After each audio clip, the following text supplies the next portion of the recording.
Assalamualaikum warahmatullahi wabarakatuh. Alhamdulillahirrahmanirrahim. Wassalatu wassalamu ala asrafil anbiya'i wal mursalin wa ala alihi wa sahbihi ajma'in.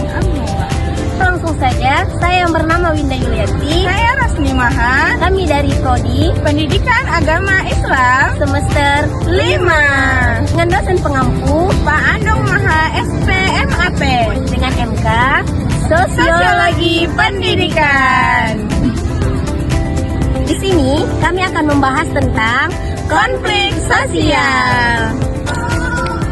Apa itu konflik sosial? Menurut Robert MZ, konflik sosial adalah perjuangan memperoleh nilai, status, kekuasaan yang dimana tujuan dari mereka yang berkonflik tidak hanya memperoleh keuntungan, tetapi menundukkan saingannya. Baik, selanjutnya jenis kelompok sosial. Yang pertama, konflik antara peran sosial. Yang kedua, konflik antara kelompok-kelompok sosial. Yang ketiga, konflik antara kelompok-kelompok yang terorganisasi dan kelompok-kelompok yang tidak terorganisasi.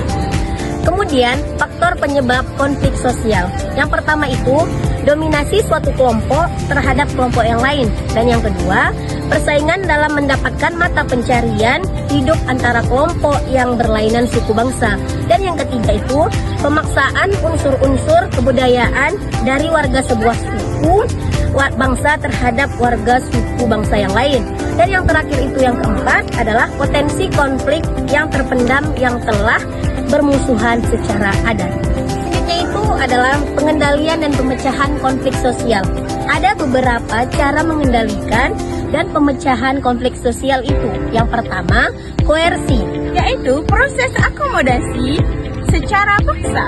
Dan yang kedua, arbitrasi, yaitu penyelesaian masalah lewat pihak ketiga yang memberikan keputusan meningkat kepada kedua belah pihak.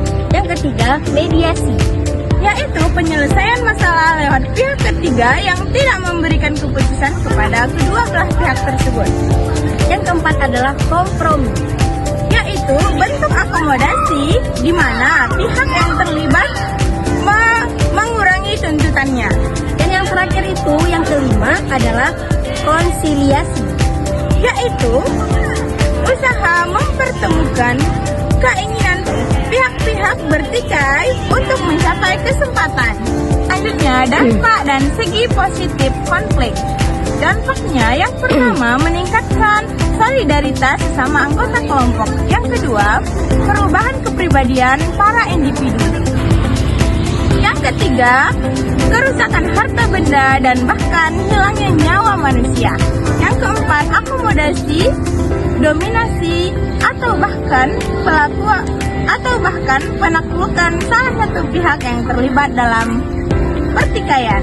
Selanjutnya itu segi positif. Yang pertama, memperjelas aspek-aspek kehidupan. Dan yang kedua itu memungkinkan adanya penyesuaian norma-norma dan nilai-nilai. Dan yang terakhir itu, yang ketiga, jalan untuk mengurangi ketergantungan antar individu dan kelompok. Baik, kesimpulan dari konflik sosial adalah konflik merupakan bagian alami dari kehidupan bermasyarakat yang muncul akibat peradaban kepentingan, nilai, budaya, status sosial, atau cara pandang antara individu maupun kelompok. Konflik tidak selalu berdampak negatif jika dikelola dengan baik. Konflik dapat mendorong perubahan sosial, memperbaiki ketidakadilan, dan memperkuat sistem sosial. Namun, apabila tidak diselesaikan secara tepat, konflik dapat menimbulkan perpecahan, kekerasan, dan memperkuat sistem sosial. Oleh karena itu, diperlukan sikap toleransi, komunikasi yang baik, serta mekanisme penyelesaian konflik yang adil untuk menjaga kestabilan dan keutuhan masyarakat. Baik, sekian dari hasil video kami. Sampai jumpa di video selanjutnya. Assalamualaikum warahmatullahi wabarakatuh.